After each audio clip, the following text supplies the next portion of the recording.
These days, I find myself using photographic elements in my paintings a lot more. But if you're going to use photos, being able to manipulate them freely is really important.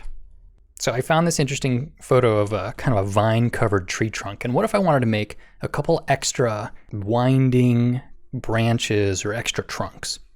This is actually a really good use for the Puppet Warp tool.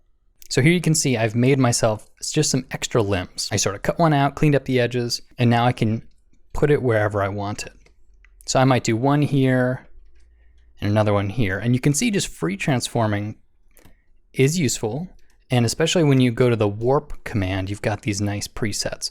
What you don't really have access to is more manual bending. Like if I wanted to make this a windy, bendy trunk, there's really no easy way to do that with the warp tool.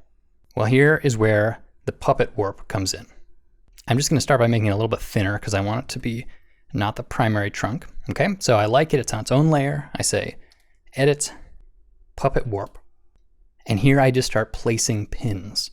And you can think of these as just little handles. So I'm gonna do one at the top, one at the bottom, and one in the middle. And watch how I can then reposition these. Isn't that amazing? You can shift them around. You can add extra points and pull those. You can hold down Alt to cut an existing pin. Or if you select a pin you already have, there's a little white dot in the center now, and I hold down Alt, I can actually rotate it. And so I'm going to rotate this one a bit as well. And this becomes almost like a rigged 3D model. The amount of control I have here is just incredible. Okay, I'll confirm that. That is unbelievable.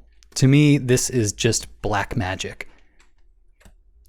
I've spent so many years using Photoshop and getting used to the kind of basics that the free transform allow.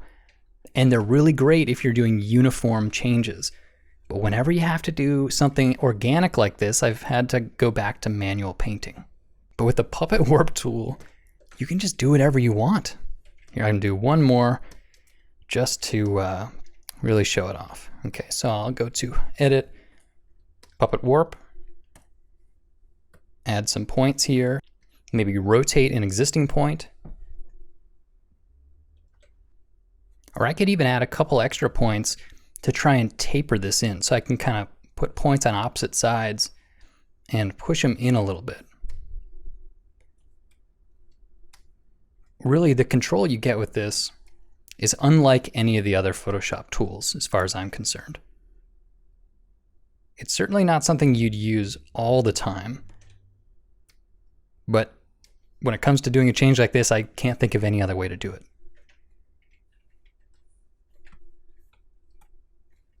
And clearly, if I actually wanted this to be my illustration, this is only the beginning. I've got lots of painting and integrating to get it back into place, but hopefully you can see just how cool the Puppet Warp tool is.